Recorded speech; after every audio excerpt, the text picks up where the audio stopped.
You don't know a couple of veterans in Buddy Hollywood, do you? Yeah, for sure. They were in the Very good. homeowners association. Yes, we do. What are they recommending? How much for how long? If I have to, They're depends on my age. caring for 4 months. As a single woman. That is to say, having them home at home. The off chance that things are disrupted enough that trucks and ships, plane by plane, worth of fresh stuff and maybe a week's worth of food, right? So that'll all be done.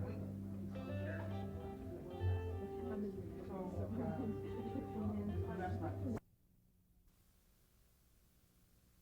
There is panic, and the more people that understand, you know, the situation, the ramifications of what year 2000 means, then hopefully there won't be a panic. Because the problem is that nobody really knows what's going to happen, and it is such a large problem.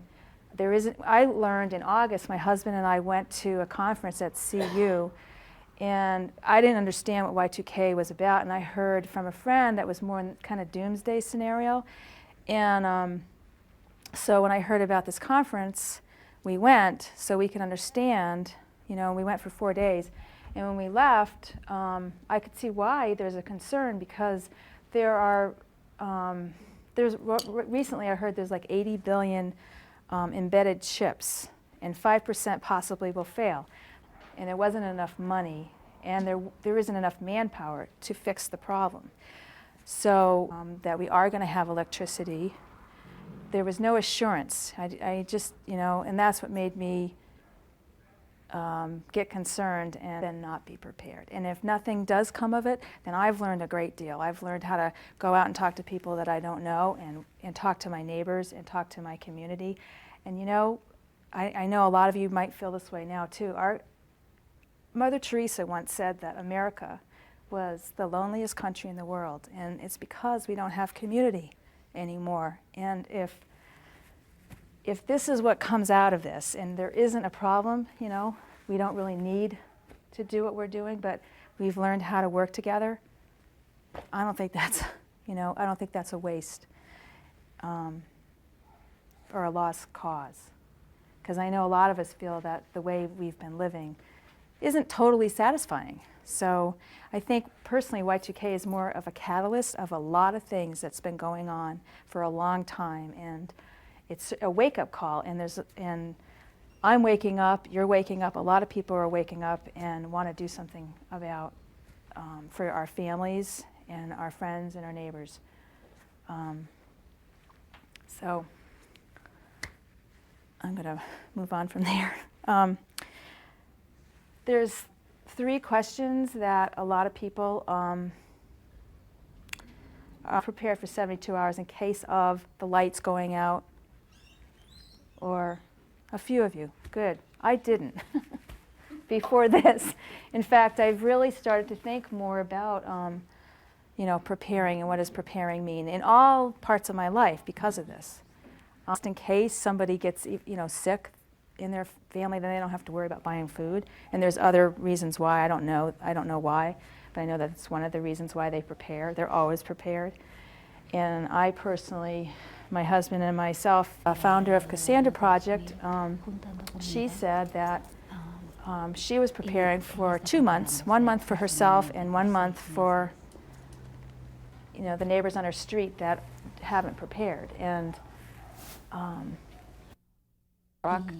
for the truck to go pick up the food, and even in, you know, some, I guess I didn't realize this, but someone was saying that like farming, a lot of farm equipment is also computerized.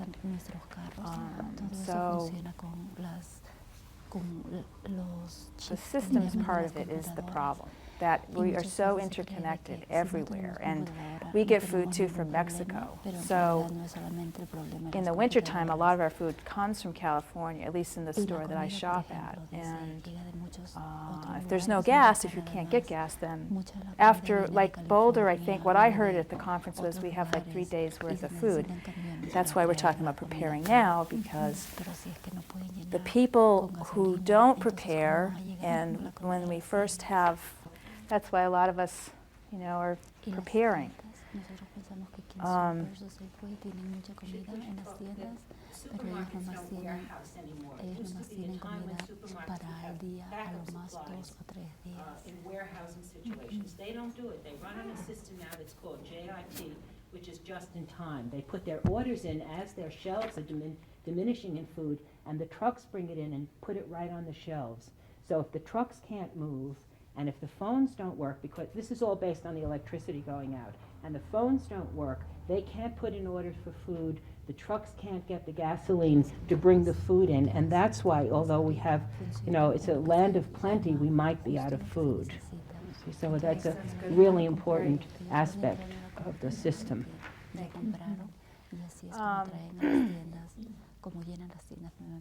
And I also November or December.